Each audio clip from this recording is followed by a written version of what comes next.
अब ये जान लेते हैं कि आज के सत्र में बाजार में ब्रेकआउट के कैंडिडेट्स कौन से हैं। डिम्पी हैं तैयार हमारे साथ रोज की तरह। शुक्रिया अभिषेक। अगर आप देखना चाहेंगे ब्रेकआउट शेयर्स पे, तो ब्रेकआउट शेयर्स के अंदर हम टिपिकली वो सारे शेयर्स रखते हैं जहां पर आप थोड़ी बहुत पोजीशनिंग अपनी अच्छी रखेंगे तो आपको अच्छा बेनिफिट हो सकता है। इससे पहले जो हमने शेयर्स बताए आपके सामने रखे, मैं एक बार जरा उनके नाम बता देता हूँ। SAIL, Marico, Manappuram, Canfin homes, Praj industries, EPL, HDFC bank, UPL, ये सारे हमने शेयर रखे। और आप अगर रैंडमली भी चेक करेंगे तो जिस जिस दिन से हमने बताया, यानी कि सीरीज़ को शुरू हुए करीब अभी 7-8 दिन हुए होंगे, और इस 7-8 दिन के अंदर कहीं भी आपने कोई भी ऐसा कोई दिक्कत इन शेयर्स के अंदर नहीं देखी होगी। खैर, मैं आज कुछ और नए शेयर्स भी आपके लिए लेके आया हूँ, आप इस पर ध्यान रखिएगा। मेरी लिस्ट में जो पहला शेयर है वो है IEX का। आप इस शेयर के 1 मिनट के लिए ज़रा स्क्रीन पे लेके आइए। मैं इसके डेली और वीकली चार्ट्स दोनों आपको पहले ज़रा दिखा देता हूँ, उसके बाद फिर हम एक्सपर्ट से भी राय लेंगे। अंशुल जैन इसके बारे में आपको अच्छे से गाइड करेंगे। मैं इसको डेली से 1 मिनट के लिए पहले मैं इसको ज़रा वीकली चार्ट कर देता हूँ ताकि आप इसको और अच्छे से क्लोजली वॉच कर पाएँ। देखिए क्या स्ट्रॉन्ग बेस बनता है। कोई भी शेयर का बेस कैसे चेक होता है टेक्निकल्स में, बहुत ही आसान सी चीज़ है। 200 दिनों के एवरेज, 50 दिन के एवरेज का पूरा जंक्शन इसका स्ट्रॉन्ग बेस है। आप देख पा रहे होंगे ये जब टूट के यहाँ तक आया और यानी यहाँ से नीचे गया है सारा, इसमें वो सारी खबरें भी इन्वॉल्व हैं। ये वाला पार्ट जब यहाँ पे सरकार ने रेगुलेशंस की बात की थी, लेकिन सब कुछ रेगुलेशंस कि हम वन एक्सचेंज कर देंगे, इसकी बस मोनोपोली राइट चले जाएंगे, अभी तक तो ऐसा कुछ नहीं हुआ। भविष्य में होगा, उसमें मेरे को अब डाउट होने लग गया है। ठीक, तो ये स्ट्रॉन्ग बेस है, इसने पुल बैक करना शुरू कर दिया, इस रेंज को पूरी तरह से तोड़ दिया। ये रेंज मैंने देखिए डॉट करके आपके सामने मार्क भी की हुई है, ये अपर रेंज थी, उसको उसने तोड़ना शुरू कर दिया। बढ़िया फ्लैग बनाता है, साइडवेज बनाता है और अच्छा चलता है। ये वीकली बेसिस पर चार्ट है, यानी कि अगर आप इसमें कोई भी ट्रेड लेके बैठते हैं तो आप आराम से बैठे रहिए, आपको अच्छा प्रॉफिट हो जाएगा। कैसे पता लगेगा ये अच्छा प्रॉफिट हो रहा है सर? चेक कर लो आप, 136 से चलना शुरू है, आज 196 रुपये तक आ चुका है। 60 रुपये कम नहीं होते हैं किसी भी शेयर में मिलना। 200 के अंडर वाला शेयर अगर 60 रुपये दे दे, एथिकली 30-40% तक का रिटर्न है। तो अभी ये तो चलना शुरू हुआ, अभी तो उसने बेस को तोड़ना शुरू किया है, अभी और बढ़िया मोमेंटों के साथ भी चल सकता है। मैं इसका डेली चार्ट भी आपकी स्क्रीन पर रख देता हूँ ताकि आप जब अपने वित्तीय सलाहकारों से बात कर रहे होंगे, इस सारी चीज़ें उनको नोटिस करवाना कि जी ईटी नाउ स्वदेश पे ऐसे बोला गया है, ये बात हुई। आप देखो डेली चार्ट के अंदर भी एक, जिसको हम एक पैराबोलिक मूव कहते हैं, वो लिटरली तैयार हुआ है। और जहाँ से इसका ब्रेक डाउन हुआ है, एवरेज इसका, अगर मैं उसको भी सिर्फ साइड लाइन जोड़ दूंगा तो ये कम से कम 210 से 220 तक तो आना ही चाहिए। अभी शेयर 196 का चल रहा है। ट्रस्ट में जिस दिन 220 पार करेगा उस दिन नए लेवल, नई ऊर्जा के साथ शेयर आगे बढ़ेगा। अंशुल जैन से एक बार जरा चेक करवा लेते हैं IEX के बारे में। अंशुल जी जरा IEX को चेक कर लीजिए, और मैं थोड़ा पोजिशनल प्ले रखूंगा, मेरे को 2-4 रुपये नहीं कमाने इससे। देखिए डिम्पी जी, इसमें ये शॉर्ट टर्म प्ले है भी नहीं, मतलब 2-4 रुपए वाला प्ले है भी नहीं। 96 वीक्स का बेस बनाया था, बहुत स्ट्रॉन्ग बेस बना था, जिसका ब्रेकआउट आया था 162 रुपए पे। पुल बैक करके अब वापस से स्विंग हाई का ब्रेकआउट है 193 और लेवल्स पे, जिसका immediate target previous swing high 242 का आता है।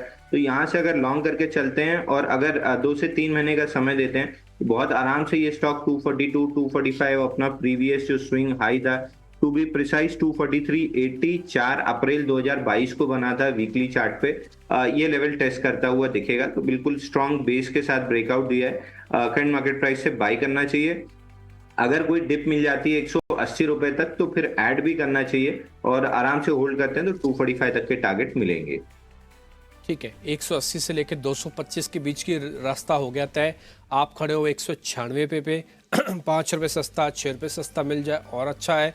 ले रखा है 180 के ऊपर तो बिल्कुल बने रहना। 220 से पहले जल्दी शेयर को काटना नहीं, आराम से बढ़िया शेयर आ सकता है। न्यूज़ फ्लो एज सच कोई नेगेटिव आया नहीं, और कंपनी ने अपनी बैलेंस शीट से और आपको ठीक कर दिया है। दूसरा शेयर एक बड़ा शेयर है और डिफेंसिव इन नेचर है। उस शेयर का नाम है हिंदुस्तान यूनिलीवर। अगर आप उस शेयर को देखेंगे तो उसके अंदर भी एक बढ़िया आपको मूव हिंदुस्तान यूनिलीवर के अंदर देखने को मिलेगा, और उस पर आपको एक ध्यान रखना होगा। मैं 1 मिनट के लिए आपके सामने शेयर रखता हूँ, हिंद यूनिलीवर। तो हिंदुस्तान यूनिलीवर के अंदर जैसे आप देखेंगे, ये आपके स्क्रीन पर वो चार्ट आ गया। वीकली चार्ट जरा एक बार दिखाइएगा, मेरी स्क्रीन वाला चार्ट वीकली बेसिस पर दिखाइए। तो देखिए वीकली के अंदर 1 2 3, ये 4th अटैम्प्ट हो गई है। अगर मैं इसको भी जोड़ दूंगा तो एथिकली 5th अटैम्प्ट है ये। मैं एक आपके लिए काम करता हूँ, एक लाइन ही खींच देता हूँ ताकि आप इसको थोड़ा और अच्छे से देख पाएंगे। ये देखिएगा, ये मैंने अभी आपके लिए ड्रॉ किया है सामने सामने पे ही। ये रेजिस्टेंस को पार कर रहा है। 1 2 3 4 अटैम्प्ट है। नीचे वॉल्यूम वगैरह ठीक है, एवरेज इसका बेस अच्छा है, स्ट्रक्चर बढ़ता हुआ स्ट्रक्चर है, साइडवेज गिरता हुआ नहीं है। गिरता हुआ और बढ़ते हुए में आपको मैं फ़र्क दिखाता हूँ कैसे है। ये गिरता हुआ है, रेजिस्टेंस को हिट करके आया, ये सपोर्ट को प्लस करके ऊपर की तरफ जाता हुआ स्ट्रक्चर है। ये टिपिकली आप देख पा रहे होंगे एक बढ़िया वी पैटर्न इसके अंदर आपको डेवलप हो गया है। प्रशांत सावंत होंगे हमारे साथ, उनसे हमसे ज़रा पता कर लेते हैं कि इस समय क्या करना चाहिए। प्रशांत जी, इसका वीकली स्ट्रक्चर अच्छा है, मैं इसको स्विंग ट्रेडिंग के लिए इस्तेमाल भी नहीं करूंगा, मैं थोड़ी पोजीशनिंग करना चाहता हूं। जब तक मार्केट ऑल टाइम हाई अब नहीं लगाता, मेरे को HUL में बने रहने में कोई दिक्कत नहीं दिखती है। एक बार जरा आपकी रिकमेंडेशन सर। तो रिंकी जी, यहाँ पे सबसे अहम बात, जैसे आपने मार्क किया हमें रेजिस्टेंस के करीब है, तो हालांकि स्ट्रक्चर बहुत पॉजिटिव है, तो आप थोड़ा प्रीएम्प्ट करके एंटर कर सकते हो। बट मैं इस तरह से प्लान करूंगा कि करीबन 40% ऑफ द क्वांटिटी में आप लूंगा। मेरा स्टॉप लॉस होगा 2710 स्पॉट क्लोजिंग बेसिस 2710। मैं ऐड करूंगा जब ये स्टॉक 2770 क्रॉस करे 2770 के ऊपर, और मेरी पूरी पोजीशन का स्टॉप लॉस इस वक्त हो जाएगा 2740 2740। तो मेरा फर्स्ट 40% बाय फर्स्ट पे आ जाएगा। वहां से मैं होल्ड करूंगा फॉर टारगेट्स अराउंड 2820 से लेके 2850, 2840 2850 के जोन तक। ठीक है डन सर, तो थोड़ा आप वेट करके इसको होल्ड करेंगे अभी। तो फिलहाल अभी आप सीधा सीधा बाय नहीं करेंगे, अच्छी बात है कि सीधी बाय नहीं हो रहा है, लेकिन जिनके पास है वो होल्ड करके रखें। हमने 2 शेयर आपके सामने रखे हैं। फर्स्ट हिंदुस्तान यूनिलीवर जिस पे होल्ड आ गया, दूसरा शेयर रखा था IEX का जिस पे हमको बाय मिला। 180 से लेके 220 तक का जर्नी है पूरी, अभी 196 पे आके खड़े हैं। लास्ट में बस एक और शेयर आपके सामने रखता हूँ, क्योंकि सब कुछ लोग सभी IT की बात बोल रहे हैं, तो HCL टेक को कैसे भूला जा सकता है। लास्ट ट्रेडिंग सेशन में बहुत बढ़िया क्लोज हुआ है, डेली चार्ट पे एक रेजिस्टेंस ब्रेक हो रहा है। आप एक बार जरा मेरी स्क्रीन लेके आएंगे तो आपको वहाँ से दिखा दूंगा मैं, और उसके बाद फिर आपको नोटिस करवाते हैं कुछ आगे की और जर्नी। ये एक रेजिस्टेंस एरिया है जिसको हम टिपिकली अब हम हिट करेंगे और देखते हैं क्या होता है। ये रेजिस्टेंस वाला पार्ट आप अपनी स्क्रीन पे देखेंगे, this one and this one, पूरा UA कंप्लीट हुआ है, ब्रेकआउट हुआ तो नई जर्नी की तरफ भी जा सकता है। ये शेयर बेहतरीन प्ले है, अच्छा IT का फ्लेवर है। HCL टेक एक बढ़िया प्ले हो सकता है। अंशुल जैन, एक बार जरा आपको वापस से चेक करना होगा HCL टेक, जरा देख के बताइए। वेट कर लें थोड़ा 10-20 रुपये की, और 1680 1700 पार हो जाए फिर वापस आएँ, या फिर यहाँ से भी थोड़ी बहुत पोजीशंस ली जा सकती है। ये अपॉर्चुनिटी भी है, ये रेजिस्टेंस भी है सर।